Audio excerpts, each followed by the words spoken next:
sedikit flight to safety karena infection rates secara global sedang meningkat, baik di Eropa, Amerika Serikat, Brasil, dan lain sebagainya. Jadi kalau kita lihat pada saat ini US Treasury memang meskipun masih elevated yield-nya, tapi dolar ini menguat. Nah, memang Mas Erwin betul, sebagian besar ini di-drive untuk IHSG koreksi oleh keluarnya dana asing, tapi pada saat ini justru investor domestik belum masuk atau bahkan mereka ikut memangkas posisi.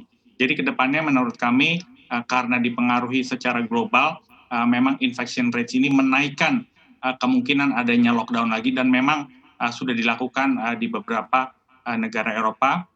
Ada juga warning untuk beberapa states di Amerika untuk melakukan hal demikian. Jadi ini akan membuat suatu prospek pemulihan ekonomi agak sedikit delayed ya. Jadi istilahnya memang ada sedikit flight to quality. Itu yang terjadi di bursa saham. Flight to safety dan flight to quality. Dari sentimen yang berkembang khususnya di negeri Paman Sam, kira-kira secara time frame akan berlangsung berapa lama Pak Enrico? Mereka akan melakukan flight to safety dan flight to quality ini. Dan kebanyakan global investor ini larinya ke instrumen investasi yang mana ketika kita berbicara flight dari satu instrumen ke instrumen lain? Baik, memang secara besaran mereka akan cenderung membeli US dollar. Dan selain itu memang membeli aset paling aman yaitu US Treasury. Tapi kalau kita lihat justru vaksinasi per hari di Amerika ini Joe Biden mentargetkan 200 juta orang, yaitu hal yang dibutuhkan untuk mencapai herd immunity before the end of the year.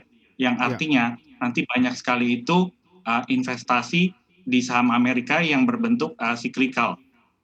Nah, ini menurut saya itu adalah tujuan kedua dari investor asing ini, banyak pullback dari emerging market.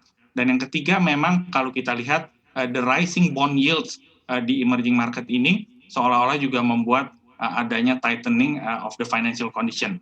Sementara di Amerika memang growth ini di-expect untuk recover jauh lebih cepat dan jauh lebih tinggi. Jadi ini normal saja, advance market akan lead the recovery, sehingga banyak sekali dana ini akan keluar dari emerging market menuju advance market. Baik, ini poin menarik dari Anda Pak Enrico, mereka juga membeli US dollars. Kita juga tengah berbicara mengenai fase dicairkannya stimulus jumbo dan dikhawatirkan akan ada over liquidity berupa greenback di mana-mana. Ini akan membawa rupiah kemana pada akhirnya ketika global investor juga tengah membeli US dollars. Ditambah dengan over liquidity kucuran hujan greenback di Amerika Serikat.